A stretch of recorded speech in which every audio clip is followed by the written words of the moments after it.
All right, welcome. In this video, I want to start talking about AI programs that play games.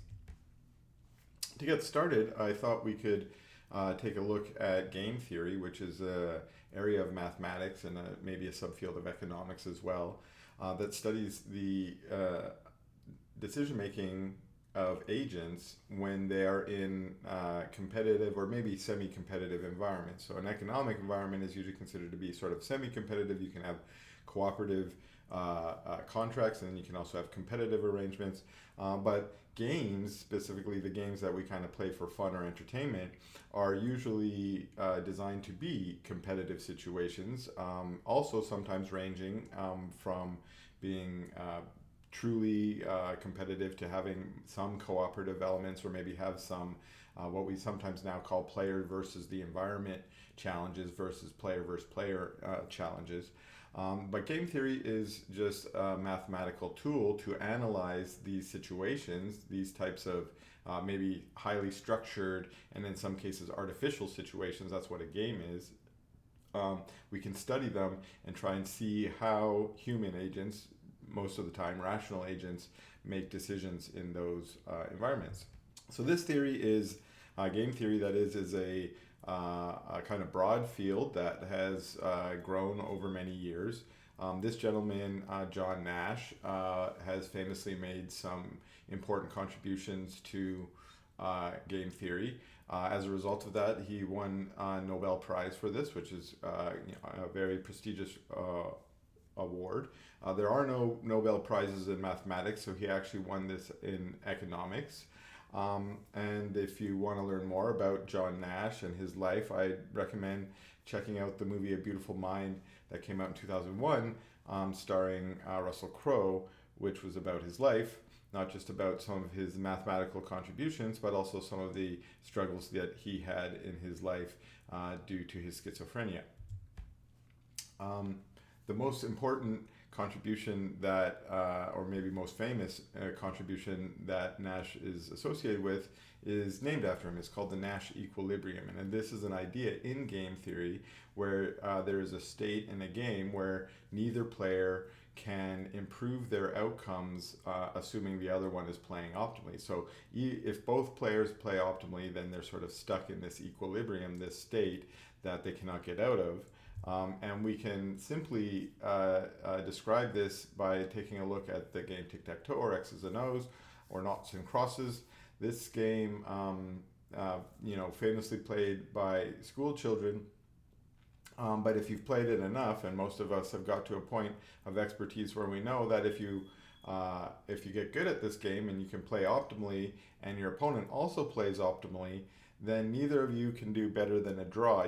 All you're going to do is tie every time. As a result, we call this solved game. We'll say a game is solved if the optimal strategy is known for both players. And because when tic-tac-toe, well, for most solved games, unfortunately, that kind of ruins the fun or entertainment of the game. If you already know the outcome of the game at the beginning, then it usually is less enjoyable. For this reason, the tic-tac-toe game is not played very much unless you're a school child who's still trying to learn these optimal strategies. Interestingly, in 2007, a computer program written by Jonathan Schaeffer, this gentleman here, and a team of researchers that he led at the University of Alberta in Canada. They had created a checker playing program called Chinook that was able to prove through lots of evaluations that the game of checkers, like the game of tic-tac-toe, is solved, meaning this, at least from the perspective of this computer program, the computer program knows the optimal strategy for both players in all situations. And they, as a result, the game of checkers to a computer is very much like the game of tic-tac-toe to a human or an adult human, which is playing it is probably not going to be very entertaining, since it will always end in a draw if it is played by two optimally played computers. So this sort of shows a little bit of the level of complexity. Checkers is still an interesting game for many humans, also many adult humans, because the game is not necessarily solved on our level, even when we get to an adult level of functionality. Unlike tic-tac-toe, where as a child it's sort of interesting, but as you get older and you kind of understand the strategy involved, you find it to be less interesting as it becomes solved. The game of checkers for most human beings is going to remain unsolved throughout your life, and so you'll probably still enjoy it. Nonetheless, it has been proven by computer that this game is indeed solved. Now, I mentioned this. To do this, the algorithm, the checkers playing program called Chinook, had to search a game tree, a very, very large game tree, and we're going to talk more about game trees in the next video. It had to search a game tree. That's just a tree of states, a tree of different game board configurations that sort of represent different games that could be played. And they had to search more than 500 billion game states to prove that this game is solved, that it will always end in a draw if both players play optimally. And this is effectively the size of the whole game tree of checkers, meaning what they really did is they played every single game of checkers with some reasonable assumptions, and then because they played every single game of checkers and they played optimally every single time, or they found the optimal path every single time, they were able to prove that the game was indeed solved. So this is just an interesting contribution of what game playing AI can do. And it raises a question of what other games might be solved. So for instance, the game of chess is sort of the next one on the table. Game playing AI for chess is really strong, but it has not yet got to the point where it has proven that the game always ends in a draw or always in a win for white or whatever it might be. If both players play optimally. I say whatever it might be because we as humans don't know what the outcome is. We haven't solved this game yet. This game is not solved, and nor have computers solved it for us. We claim to have solved the checker game, even though no human knows the outcome, but we as humankind have solved checkered through automatic proof through our computers. We have not reached that state yet with chess, although perhaps one day we will. We just need to expand that our ability to search that game tree even larger, because the chess game tree is quite large. So what we sort of arise at is that just like for humans, the simpler the game is, the more success that we can expect that a computer is going to have. But maybe unlike humans, we've been able to take some game playing AI to superhuman levels of ability, and that's what we're going to take a look at here. So first, let's take a look at what kind of games, what properties of games make them a little bit easier to play. So one of them is deterministic games. So the games tic-tac-toe, checkers, and chess, the three games that I've shown so far, are deterministic, meaning each player makes a move. That move has exactly one outcome, and that outcome is predictable by both players. So if they say I'm going to move, I'm going to place my X here or my O here, both players witness that and understand the outcome of that. So this is a very common property of many games. But another game that, or another property that games might have would be stochasticity, or adding a little bit of randomness or probability into the game. So the game of backgammon is fairly deterministic, but at each step, you randomly determine what moves you can make by rolling the dice. And so that adds randomness into the game. That makes the game a little bit more complex, a little bit harder to model. But at least if you know the model, one thing that's beneficial about backgammon is the source of randomness are two six-sided die, which are very structured random generators, which we kind of understand the probability space, we understand what the outcomes are going to be, and because we know that understanding, we know that probability space, we can use that in our game playing to hopefully make good strategic decisions. Another kind of game that has been very popular are turn-based games, but also two-player games. So all these games that we've looked at so far are two-player games where you take turns making your move. So two aspects here that we want to bring into contrast. Well, how many players are involved? Well, with two players, that kind of minimizes the amount of complexity we need to consider in terms of how many different roles or outcomes or goals that we're looking for. We could expand this to more players, but that adds complexity. We can reduce this down to one player. Some games are solitaire or single player games. Those games typically have randomness in them, where randomness is the second player. But those games are also something that they're simple enough that we might be able to model them using these same styles, but we prefer 1 or 2 player games. The other case here are the turn-based, so we take turns as opposed to moving at the same time, or having some kind of real-time game, like a sport is more like a real-time game where you all the decisions are made at the same time by all players at the same time relative to a continuously changing state. The ball is moving, whatever it might be, all at the same time. Players are moving all at the same time. That's a real-time game, and yes, game playing AI has had some success with real-time games, but we're gonna not look at that in this little bit of our sequence of videos. So I mentioned stochasticity, and I also just kind of hinted at this, that the randomness can be another player in the game. So when we play solitaire, what we're really playing against is the order that the cards are in, and in this case we add randomness at the beginning of the game. We don't usually shuffle again, well, depending on the rules of the game. We don't often shuffle the deck again after the game has started. So in that sense, there's one random move made by the shuffling at the beginning, and then there is a bunch of deterministic moves made by the player that makes choices on what to do. Now, in this case, in the game of solitaire, one thing that's interesting here is that we don't know all the information. Some of the cards are turned face down or remain in the deck, and we don't know what they are. That is also a part. Uncertainty can also be part of the game, and that's part of what makes solitaire a challenging and fun game. So I mentioned the randomness could be the second player of the game. Well, it could also be the third player of the game. So in backgammon, we have 2 agent players, and then the randomness shows up to add some uncertainty to the game.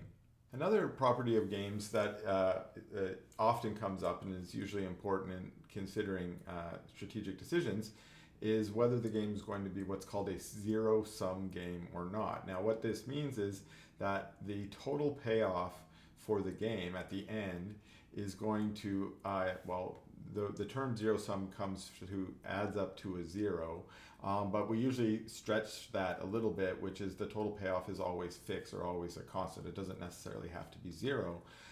In the game of chess or tic-tac-toe or checkers, we usually like to think of this as the win state at the end. So at the end of the game, one player is going to win, and if one player wins, then the other one has to lose. That's where the zero sum comes in. So one player might be awarded 1 point, the other player gets awarded -1 point. When we add them up, they add up to 0.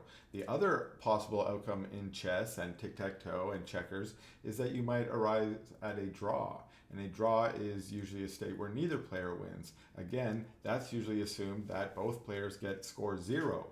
And then the sum of 0 plus 0 is 0, so we still have a 0 sum. So the idea of 0 sum is that if one player wins, another player has to lose. Okay, and we sometimes talk about this in terms of economics, where we might say that economics is sort of a zero-sum game, where if one person earns some money, that usually means some other person is not earning that money, or that's being spent. That money is a cost on one end, and it is an earning on the other end, and that's sort of a zero-sum approach as well. So it's common also that we like to play games that are zero-sum games, but it is also possible for us to play games that are not zero-sum. We just need to adjust our strategy in those situations. So I talked about perfect information already with relation to the solitaire game. Solitaire game also has partial information. As you can imagine, it's typically easier to make decisions when you have all the information. So perfect information games are usually easier than partial information, but of course we also have strategies for reasoning about information that we do not have yet.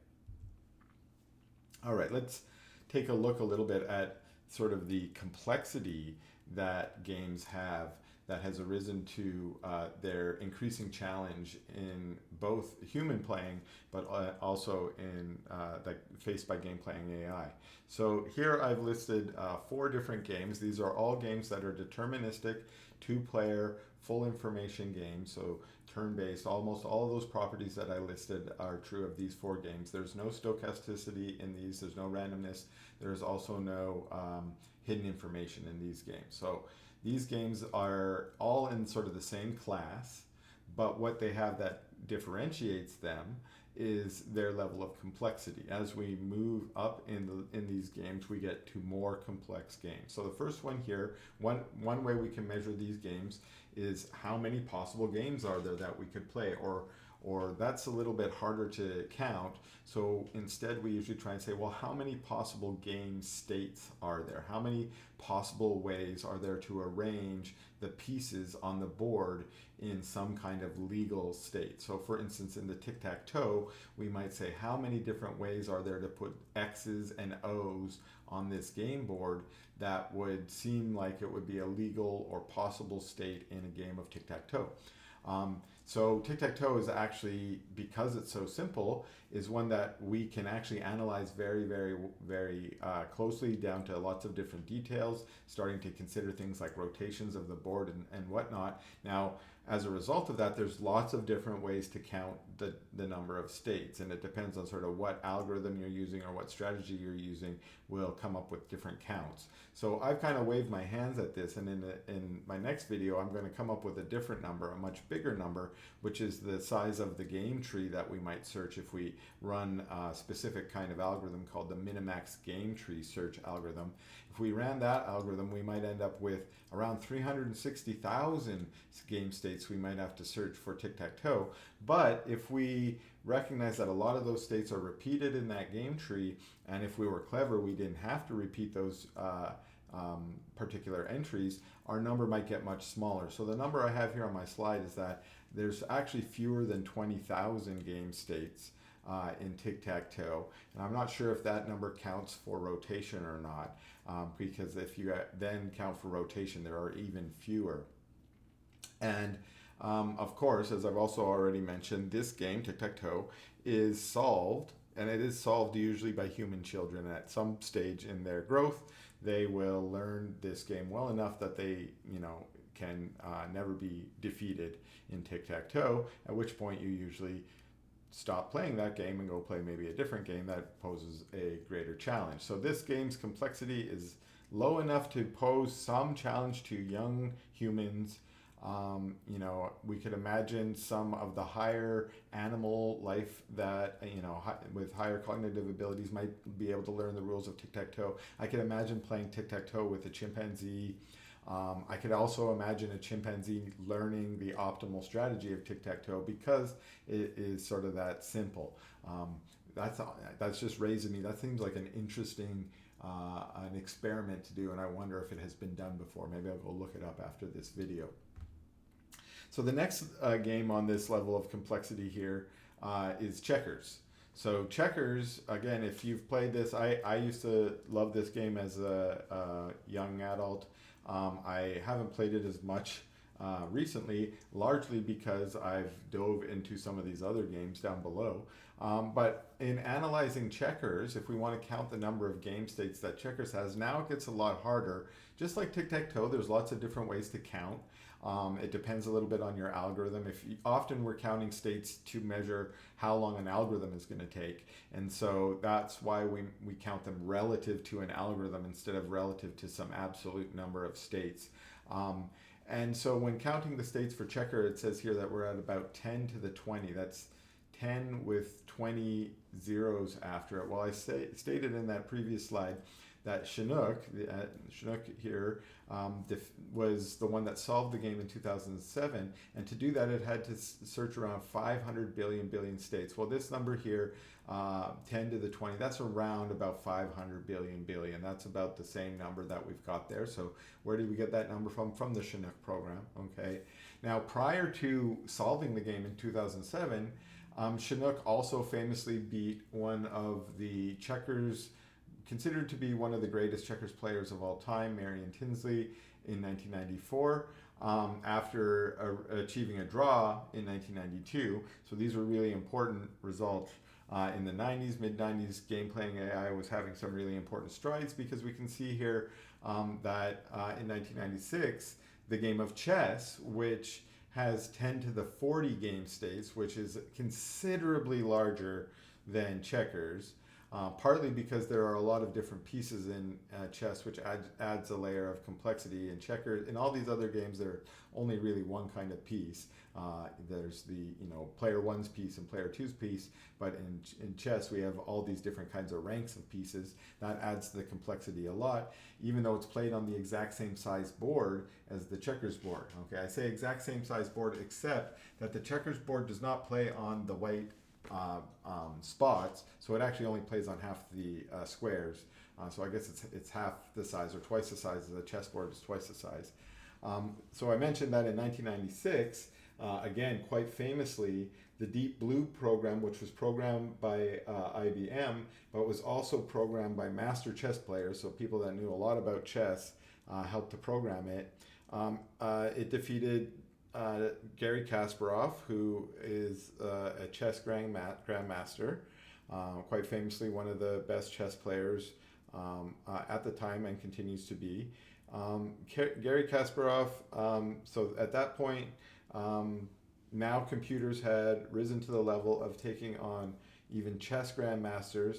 For many people in the world, chess was considered to be the game that AI was looking to be, to prove that it had some value if it could beat humans at chess. And so that was a very important, significant milestone.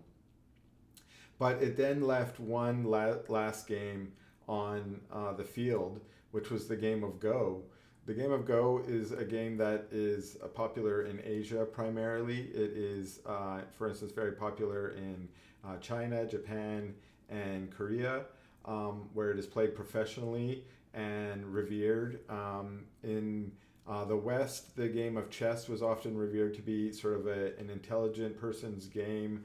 And if you were part of the nobility, you might train in things like art and chess. Well, in Japan and in China, when the same thing was true of Go, if you were part of the nobility and considered to be, a revered person of your time, then you probably studied Go, so that you studied painting and you studied poetry and you studied Go as something to prove, how well studied you were. So this game has also got a deep history. It has been played without changes for many centuries. It's the longest game that has been played without any changes for an extended period of time, longer than chess or checkers or these other games. So it's got a deep history, and it is also deeply complicated. It is the rules of the game are very simple to understand. You can explain them in a couple minutes, but the strategy of the game is deeply complicated and has many levels or stratifications or hierarchies. In fact, in the Go world, to measure your rank, there are about 30 amateur ranks, ranked from 30Q up to 1Q. And then there are 9 master ranks, which are called Dan. So you have 1 Dan up to 9 Dan. And those ranks are still amateur ranks because above them there are another 9 ranks that are called the professional master ranks, or 9 Dan. So for instance, on my slide here, I mentioned Lee Sedol, who is a Korean master Go player, one of the greatest in the world. He is ranked 9P, or 9 professional Dan, meaning he's at the very top of 50 ranks of different ranks that you could have effectively. He's at the very top. And this game is widely been considered the most challenging game for computers. And if you were in my AI class in 2016, you would have heard me say something that I would have heard in many classes before, where I would have said, the game of Go is super complex. It has around 10 to the 170 game states. That's an incredibly large number. It's more than the number of nanoseconds since the Big Bang. It's more than the number of particles in the universe. It is an enormous number. That's how many possible game states it was. And I would say at that time, if this is something that AI is trying to solve, but we are still a decade away at least from, having any kind of AI that can play against a grandma, in this case, a 9 professional Dan like Lee Sedol. I remember saying this in my class, and almost like a week later, it was announced by Google and DeepMind that they were going to play a sequence of games against Lee Sedol, and they were going to try and demonstrate the strength of their new AlphaGo AI. And I was skeptical, but very excited, enthusiastic, and as was the entire Go community.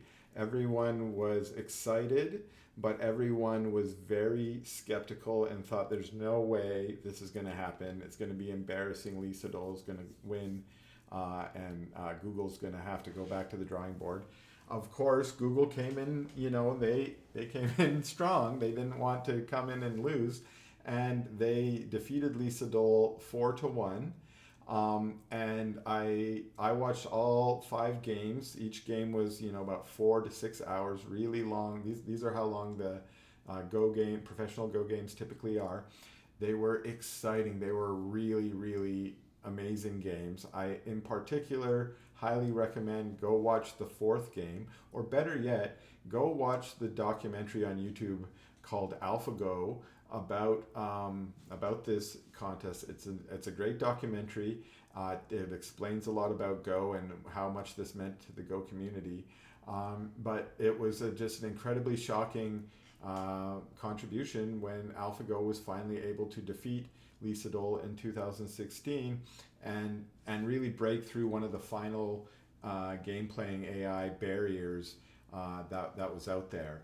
And for many of us, it was exciting, but it was also sort of a daunting thing to watch this final barrier be defeated.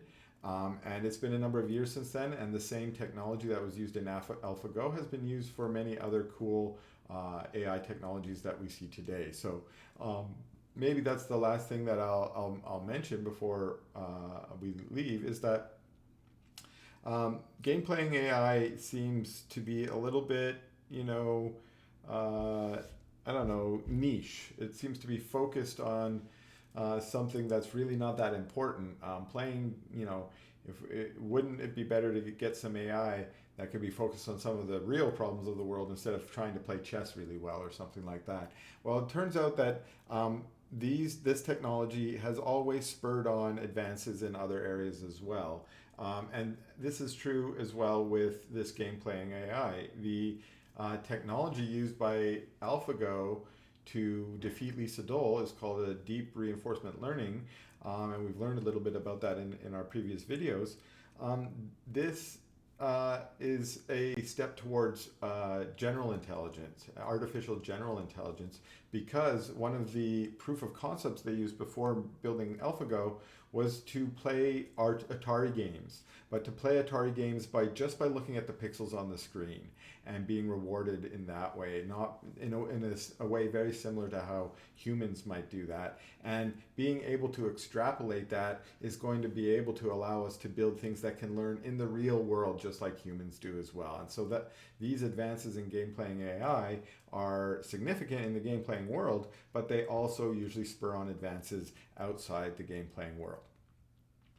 So the last thing I'm going to leave you with here in this video is just to foreshadow my next video. So the most common way to play these simple types of games is to employ what's called a minimax game tree search, or a variant of this, also known as an adversarial search. Adversarial because you're usually taking on the role of one of the two players, and you're usually assuming that the other player is your adversary, is trying to play the opposite role and is not trying to win. On your case, they're trying to win for themselves.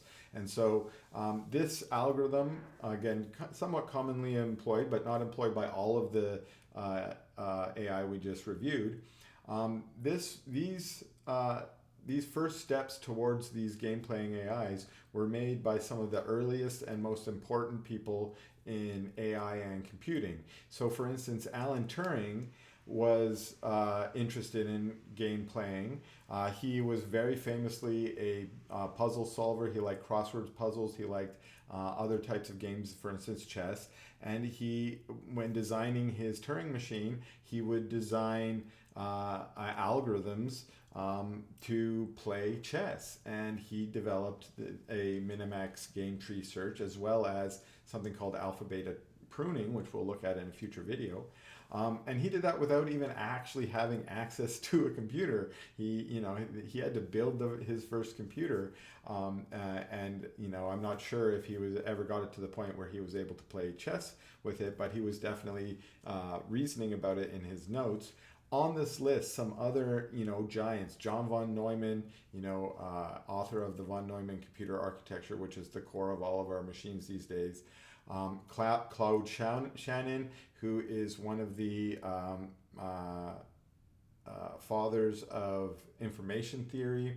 Herbert Simon and John McCarthy are two pioneering AI researchers who created some of the first AI labs. For instance, I believe John McCarthy created the AI lab at MIT before moving. I can't remember where he went, but John McCarthy, that's who's in this picture here. Maybe working. I'm gonna say maybe he's working on his chess playing AI right now.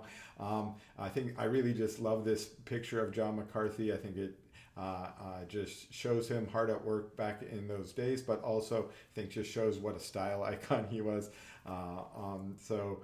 If you are interested in the history of AI, I definitely recommend checking out, go research John McCarthy, Herbert Simon, and some of these important names that started out the field. All right, that's it for this video. Thanks a lot for watching, and we'll see you in that next video.